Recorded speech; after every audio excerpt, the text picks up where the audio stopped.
Karena itu yang tidak saya temukan di sekolah formal. Itu yang tidak saya temukan di kampus dulu. Halo, Assalamualaikum warahmatullahi wabarakatuh. Ketemu lagi di TTM, bukan teman tapi mesra, edisi yang ke-25. Nah, pada edisi yang ke-25 ini, kami mengundang seorang aktivis perbukuan dan juga penggiat dunia pendidikan informal, yaitu saudara Faiz Afsal, gitu kalau dipanggil Faiz Afsal ini. Jadi Faiz Afsal ini adalah pengelola di Indonesia Buku. Indonesia Buku itu yang bikin radio buku, bikin warung arsip, bikin pelatihan-pelatihan. Faiz juga sempat aktif di TBM, Taman Baca Masyarakat di tingkat nasional. Halo Mas Faiz, senang sekali nih Anda datang ke sini. Ya, apa kabar Mas? Alhamdulillah sehat Mas. Oke, wah. Jadi gimana ini cerita tentang kesibukan buku sekarang ini Mas Faiz nih? Yang akhir-akhir ini Mas Faiz ngapain misalnya? Kapan waktu yang lalu saya lihat sering belusukan ke berbagai daerah di Indonesia, di mana itu di Indonesia Timur segala macam. Itu kegiatan apa Mas? Mungkin bisa di-sharingkan ke teman-teman. Iya,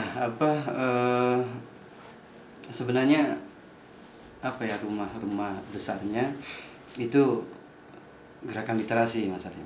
Gerakan literasi ya, oke. Jadi buku itu hanya salah satu dari media saja untuk mencoba kita concern di gerakan literasi itu.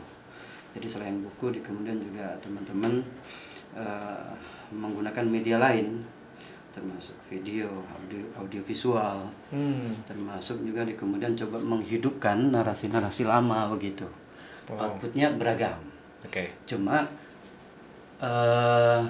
buku jadi salah satu pintu utama lah, pintu dasar gitu loh. Ketika kita masuk atau kemudian gerakan literasi harapannya menjadi bagian gitu dari gerakan perubahan sosial.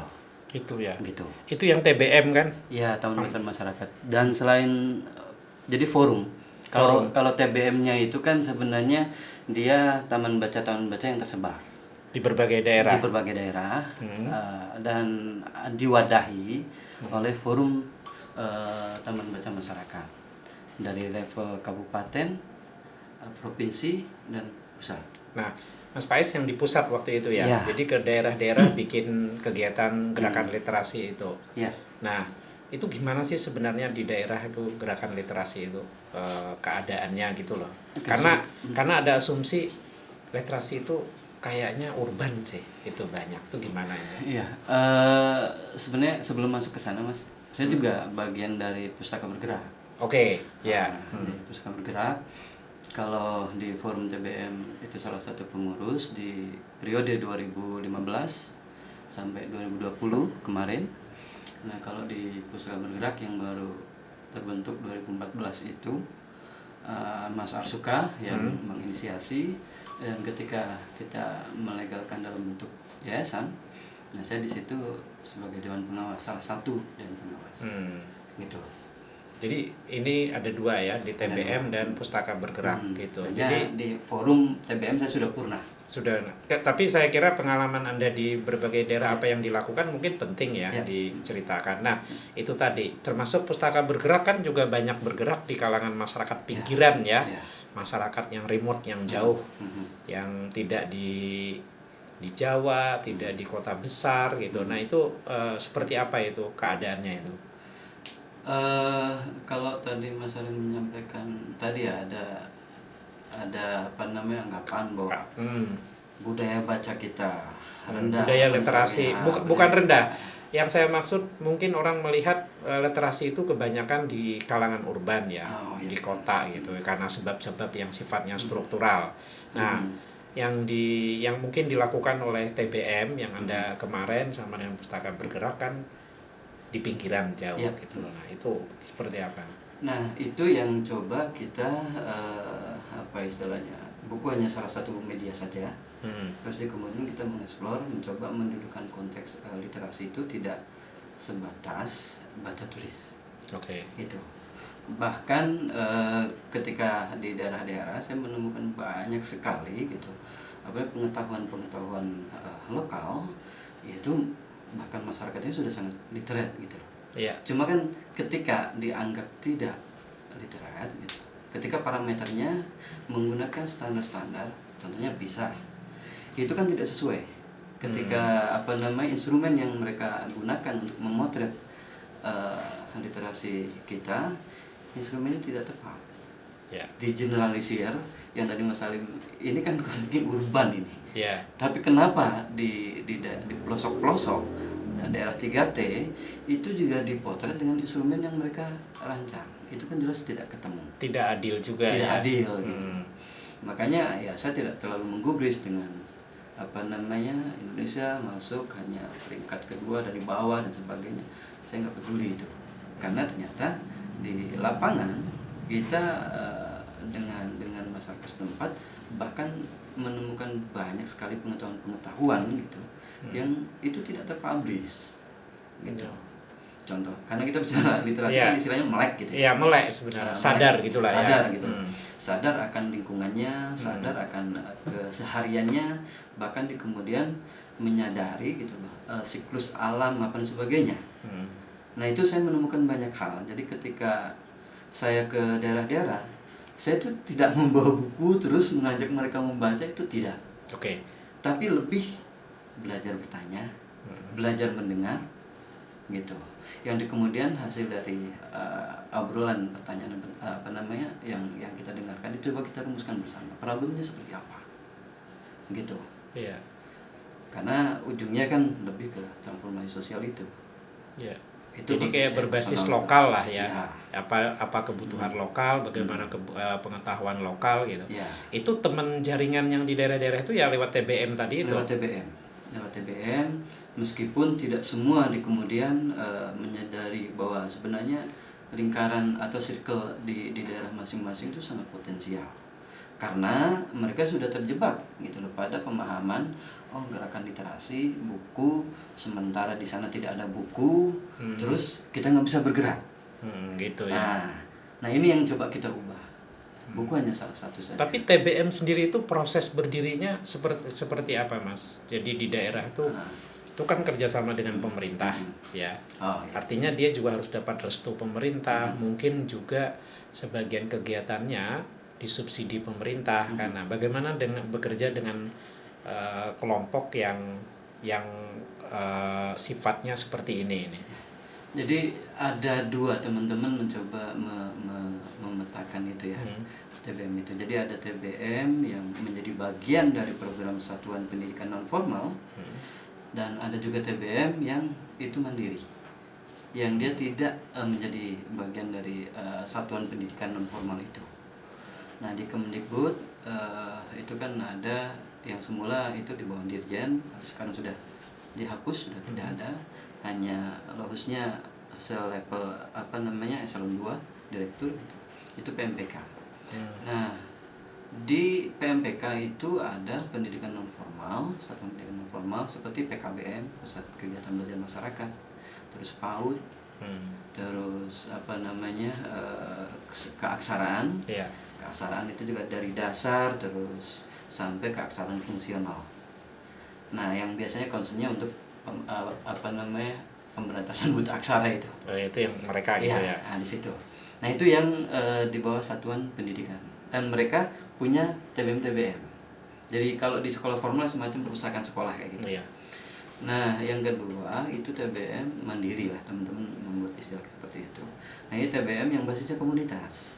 Nah itu yang jadi rekanan teman-teman paling banyak di situ. Tapi karena kita juga bermitra dengan pemerintah dalam hal ini Kemendikbud, akhirnya kita rangkul bersama gitu. Yang semula teman-teman yang contoh di TBM mandiri gitu, mereka setelah mulai ada partisipasi masyarakat dan sebagainya, menemukan banyak sekali angka putus sekolah. Akhirnya mereka juga bagaimana untuk menjembatani itu, bikinlah mereka PKBM biar bisa mengikuti hak-hak dasar mereka gitu, minimal sampai paket C gitu. Jadi paket A kan ijazah SD, paket B ijazah SMP, C SMA. Nah itu. Ada juga sebaliknya, yang semula mereka TBM-nya bentuknya adalah satuan pendidikan, artinya program dari satuan pendidikan, terus beririsan dengan teman-teman TBM berbasis komunitas, TBM Mandiri ini lebih inovatif. Lebih inovatif, lebih kreatif, bagaimana mendekatkan program-program kegiatan dengan masyarakat setempat. Nah itu juga mereka mencoba mengeksplor juga gitu. Nah forum TBM punya fungsi di sana, menjembatani itu. Soalnya saya pernah punya pengalaman, tapi ini di Jawa ya, diundang oleh sebuah TBM yang saya kira ini TBM-nya kelihatannya didirikan oleh orang yang bukan sadar ini, tapi sebenarnya mohon maaf ya, kayak cari project gitu loh. Nah, tapi ini kasuistik lah ya, kasuistik gitu. Dan ini pas yang saya lihat kan Anda banyak di luar Jawa ya, luar Jawa. Itu terus daerah mana itu yang menarik misalnya, yang lalu berkembang pesat gitu dengan pola-pola bekerja Anda? Timur. Jadi waktu itu coba kita petakan, sebenarnya kan ada wilayah pedalaman, artinya pegunungan, agraris basicnya, terus urban, dan ada pesisir. Nah pemetaan 3 ini kemudian kita tidak menggebiah-uyah gitu. Kita pendekatannya menyesuaikan dengan konteks ini masing-masing, termasuk ini akan menentukan juga kebutuhan bacaannya seperti apa, karena nggak mungkin taman baca yang di wilayah pegunungan gitu, kemudian buku-buku yang kita support, buku-buku yang di urban perkotaan pun sebaliknya gitu. Salah satu kita mencoba mensortirnya seperti itulah. Nah, yang kedua, kalau tadi pertanyaannya yang menarik, ya wilayah timur, karena akses informasi apa sebagainya, ya kita tahu di masa Orde Baru kan semua hampir ke barat gitu. Tengah cuma kecipratan, timur itu ya cuma sekedar pelengkap. Nah waktu itu kenapa saya lebih sering ke timur, karena pertimbangan seperti itu. Dari Papua, terus NTT, termasuk juga Maluku dan Sulawesi. Tiga itu. Empat kawasan itu yang sering kali saya kesana. Jadi saya jarang ke Indonesia Barat, karena menurut saya sudah relatif ini ya, cukup terbantu akses informasi dan sebagainya. Dan kenyataannya saya ketika kesana malah saya lebih sering belajar dibandingkan. Belajar dalam pengertian apa ini? Contohnya begini, yang tadi saya bilang, saya kesana lebih sering belajar bertanya dan mendengar problem-problemnya. Yang di situ ternyata kerap kali mereka jadi korban. Perspektif mereka kerap kali jadi korban kebijakan yang digeneralisir gitu. Akhirnya potensi-potensi mereka sendiri tidak muncul, tenggelam, terus menggunakan standar-standar. Mungkin bisa kamu ceritakan satu kasus yang lebih aktual, lebih eksplisit, misal ya di satu daerah mana gitu misal. Contoh begini, saya punya pengalaman menarik. Itu di tahun 2013. Waktu itu saya belum tergabung, belum diminta. Karena waktu itu saya diminta untuk masuk di kepengurusan pusat itu di 2015. Cuma saya sudah ada kesempatan ke sana, ke Papua. Teman-teman di Manokwari waktu itu, Papua Barat, mereka waktu itu kan tidak berani ketika gitu belajar menulis cerita pendek, tapi harus mengacu gitu bahasa Indonesia yang baku, yang kemudian, dan mereka kesulitan. Nah, ada pertanyaan, boleh tidak kalau kami gitu menulis pengalaman kami dalam bentuk cerita, tapi gaya bahasanya berdasarkan dari gaya bahasa tutur Melayu Papua. Saya bilang boleh, nggak ada larangan. Ini pengalaman menarik saya waktu itu. Ternyata mereka sangat imajinya, bahkan di kemudian pengetahuan lokalitasnya sangat kuat sekali, yang bisa jadi kan tidak dianggap itu. Karena tidak baik dan benar kan. Iya. Nah, saya hanya menafikan yang standar-standar itu tadi. Ya. Saya lebih mencoba mengeksplor senyaman apapun pilihan bahasa mereka, silahkan. Saya yang belajar, gitu. Jadi kemudian saya mendapat kesempatan untuk menyunting kumpulan cerpen mereka itu. Itu Impian di Tepi Bakaro, dan menarik sekali yang kemudian kalau di audiovisual di YouTube itu ada EPNK, Cupento dan sebagainya. Nah, mereka itu menggunakan cerita pendeknya bahasa Melayu Papua. Dan itu sangat hidup dan sangat ekspresif. Nah, saya kan belum bisa itu, Mas.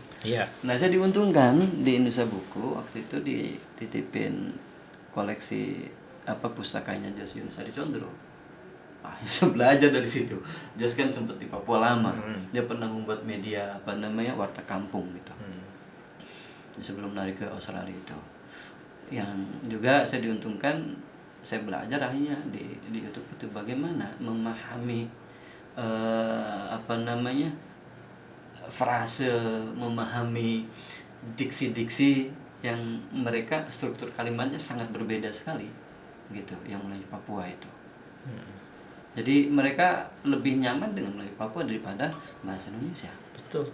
Jadi artinya bahasa Indonesia pun kan karena memang udah distandarisasi ya orang di Jakarta, orang di Jawa tapi yang menarik kan sebenarnya model etnik Betawi kan cukup diterima karena artinya dia juga mampu menetrasi nasional ya. Harusnya kayak gitu. Jadi ada yang bahasa Indonesia ala Betawi, bahasa Indonesia ala teman-teman di Papua, di ini gitu. Yang itu yang tidak tertampung oleh bahasa nasional kita, dan akhirnya potensinya nggak muncul. Nah, padahal dengan bahasa ungkap mereka dalam keseharian yang cukup nyaman itu mampu gitu memunculkan hal-hal yang tidak kita ketahui. Artikulatif sebenarnya. Gitu. Tapi kalau ada lomba-lomba kan mereka nggak bisa masuk karena standar nasional. Ya, itu jadi salah satu problem tersendiri ya. Cuma kalau saya sih tidak begitu mengejar ke sana, Mas. Saya lebih mencoba konsepnya, yang penting mereka ada kesempatan dulu untuk menyampaikan ekspresinya. Maksud saya sebenarnya teman-teman di pusat-pusat ini itu juga harus menyadari keragaman ini gitu, dan bisa mengakomodir gitu loh. Jadi kalau ada seperti itu, mereka harus ini kita harus lihat gitu. Dan satu lagi yang teman-teman butuhkan di sana sebenarnya kan lebih pada punya teman ngobrol. Nah, itu. Punya teman, mereka mau bercerita tanpa rasa sungkan. Gitu. Yang akhirnya kita setelah mendengarkan dari apa yang mereka sampaikan, kita pun kalau begitu kan berarti butuh waktu lama. Betul. Tapi kan juga butuh semacam pendamping atau mentor atau fasilitator istilahnya. Nah, Anda berarti juga melatih orang-orang seperti itu enggak? Jadi biasanya kan contoh yang tadi yang taman baca yang ada di satuan pendidikan. Contohnya yang sekarang ini kan SKB itu. Karena itu dia milik daerah gitu. Nah, ada TBM-nya.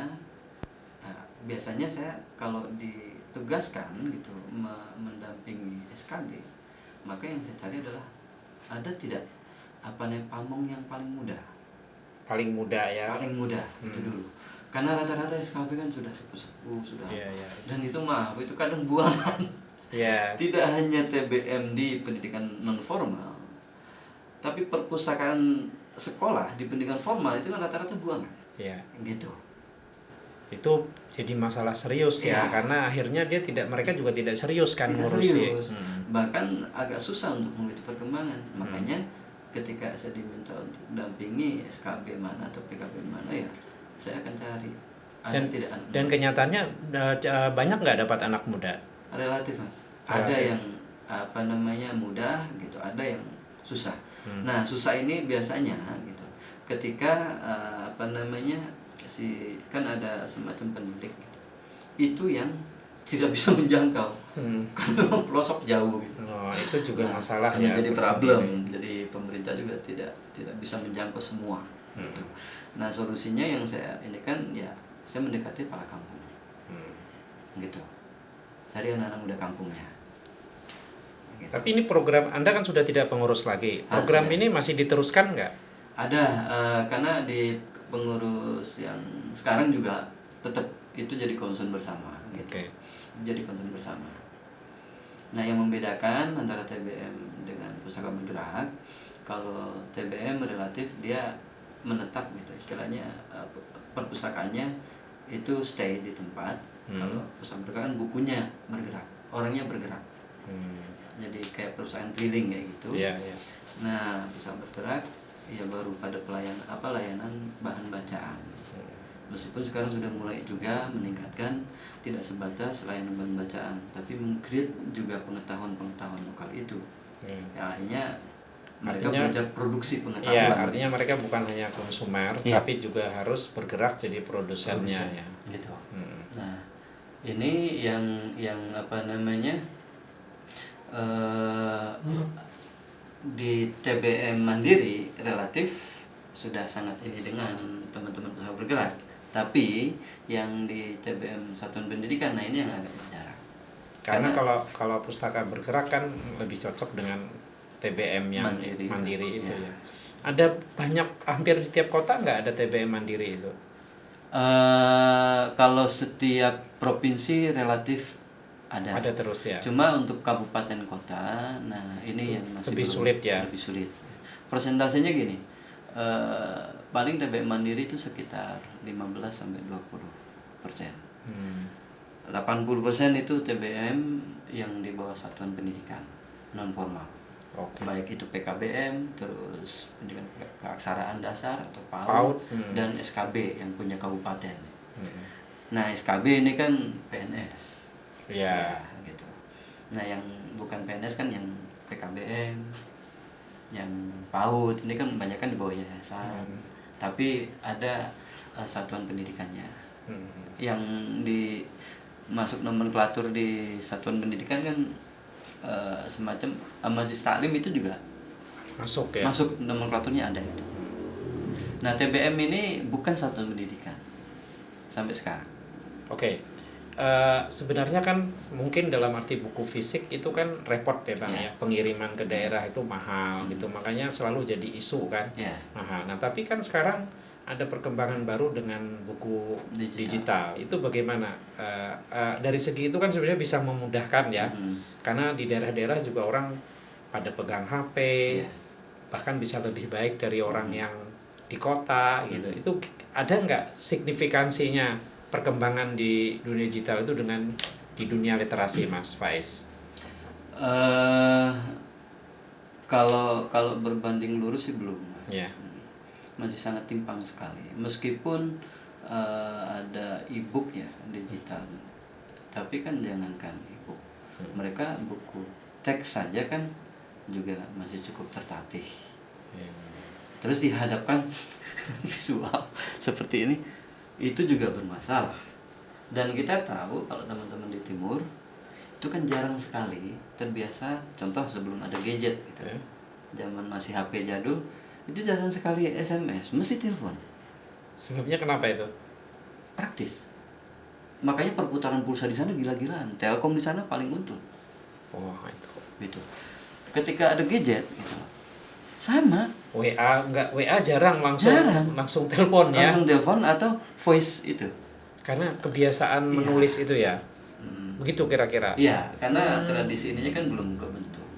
Gitu. Oralnya di sana masih cukup, lisannya masih sangat kencang. Gitu.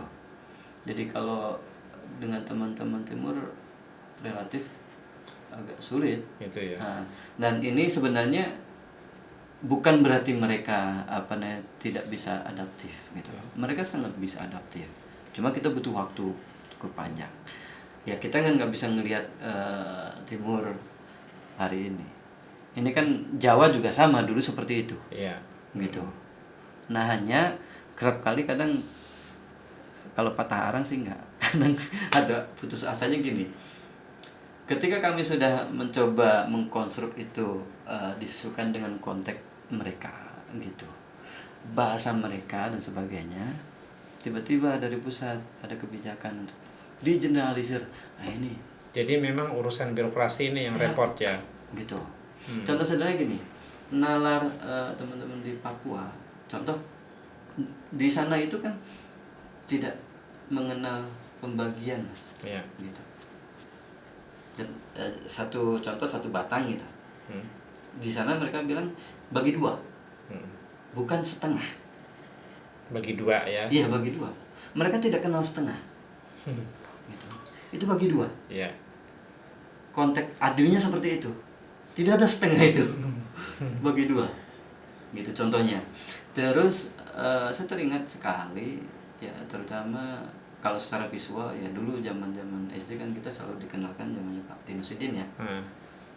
Kalau visual ya dua gunung, tengah matahari, jalan sawah. Padahal pegunungan di timur beda banget. Beda, itu kan lapis begini. Bukan segitiga. Gitu. Saya kira memang itu tahun-tahun juga berpengaruh, Mas. Ya saya kira itu bukan hanya kayak daerah Papua ya. Saya Itu. yang waktu kecil di Kalimantan pun punya problem dengan pendidikan lagu-lagu, misalnya naik kereta api tuh Kereta. tempat saya kan nggak ada kereta gitu ya, Iya. kereta api atau tik tik tik bunyi hujan di atas genteng. Nah kami nggak punya genteng gitu loh. Jadi memang itu hal yang ini ya, yang mungkin tidak sensitif pada masa itu. Bukan jahat, tapi tidak sensitif. Nah, keragaman ini yang penting gitu ya. Saya secara pribadi pintu masuknya mulai dari situ. Untuk tadi bagaimana cara berpikir, bagaimana kemudian mereka bisa mengkonstruk hasil pikirannya, gitu. Jadi tidak berawal gitu. Saya datang ke sana dengan kepala penuh teori dan sebagainya, langsung muntahkan, itu tidak. Gitu. Nah, seperti ya kayak di frase air beriak tanda tak dalam. Nah, itu kan hanya ada di daratan besar yang punya sungai. Nah, kalau di timur laut itu yang air beriak itu harus sekarang gitu. Itu palungnya gitu. Seperti Laut Kidul lah gitu. Kata siapa air beriak tanda tak dalam Laut Kidul nggak bisa ketemu. Jadi bisa jadi sebenarnya pengetahuan yang kita sebarkan selama ini itu ditolak mungkin karena tidak relevan dengan konteksnya ya. Mereka agak sulit. Betul, saya setuju itu. Saya di ini pun juga dulu bertanya-tanya gitu ya. Ya ini yang apa membayangkan gitu ya. Nah, menarik sekali Mas Faiz itu ya. Saya berharap itu betul-betul terus dijalankan gitu ya, kegiatan itu di daerah timur itu. Dan ada penerusnya lah ya yang mengurusi itu. Itu dukungan pemerintah setempat gimana ya? Ada yang memang di kemudian menyadari betul, ada yang sekedar ya sudah gugur tanggung jawab, ada yang sama sekali nggak bisa disentuh. Di daerah timur ini kan juga banyak industri-industri yang kaya ya, perusahaan-perusahaan itu mereka CSR-nya ini enggak ya, melakukan kegiatan apa ya di masyarakat ya juga? Ada dalam tanda petik problem ya Mas. Saya ininya. Rata-rata teman-teman yang kemudian cukup bisa menyadari seperti itu juga dalam tanda petik agak alergi. Iya, dengan tambang. Kesadaran kritis mereka kemudian seringkali bertabrakan dengan kebijakan. Betul. Begitu. Jadi rata-rata ya underground lah. Rumput. Jadi gitu. Kalau Mas Faiz ke daerah-daerah mana aja dulu waktu yang pernah mendampingi teman-teman tuh daerah mana aja yang sempat? Papua, kalau mulai Papua Barat itu kayak Sorong gitu, kota dan kabupatennya. Terus Manokwari gitu, terus kalau sampai ke Papuanya yang saya pintu masuknya lewat Jayapura, kawasan Abipura, Kota Raja lah Sentani. Nah, terus ada kesempatan juga sampai ke Pegunungan Tengah, ke Lani, ke Wamena gitu. Dan saya di sana bukan di kemudian. Berarti Anda lama ya tinggal di sana berminggu-minggu ya? Relatif saya memilih lama. Jadi resikonya gini Mas, kalau kadang kita dikirim pemerintah kan waktunya sangat terbatas. Itu kadang surat tugas hanya seminggu. Itu udah bagus banget. Kalau yang ini 3 hari 4 hari Mas. Tapi kemudian Anda perpanjang. Extend. Extend. Terus yang ini kan berarti komitmen Anda pribadi. Iya, komitmen saya pribadi yang kemudian teman-teman di sana yang kemudian memang meminta, ya, mendukung keberadaan Anda di sana. Tolong kasih lama waktunya gitu. Yang penting saya bilang untuk administratif, tiket perjalanan sebagainya sudah selesai, nanti mereka akan sambung. Contoh ketika saya ada di Manokwari gitu, ya teman-teman di sana tolong kasih tahan sekalian ke Sorong. Oh gitu. Seperti itu. Nanti di handle sama teman-teman di sana. Artinya itu sudah menunjukkan bahwa teman-teman di sana sendiri punya interest yang serius ya. Bahkan kadang ketika 2018 contohnya, waktu itu agenda dari Kemendikbud saya cuma diminta itu di Sulawesi Tengah. Nah, tiba-tiba ketika teman-teman tahu Faiz ada di sana gitu, ya udah tolong singgah Makassar, malah ditarik lagi ke Manado. Habis itu udah deket tuh langsung ke Ternate. Nah seperti itu. Favorit sekali dong kalau gitu. Iya, saya coba konteksnya bukan favorit ya Mas. Semangat saya butuh belajar gitu, karena itu yang tidak saya temukan di sekolah formal. Itu yang tidak saya temukan di kampus dulu Mas Faiz kuliahnya di IKIP ya. Iya, IKIP generasi akhir. Jadi ya sebelum UNY ya. Ya. Jadi kenapa jadi lalu mungkin bisa diceritakan kenapa lalu tercebur atau apa di kegiatan literasi ini? Iya, kebetulan saya waktu saya masuk IKIP itu 97. Tapi saya keluar SMA 95. Jadi 2 tahun saya rentang gantung. Saya tertarik ke Jogja itu gara-gara lihat liputan RCTI di bulan puasa tentang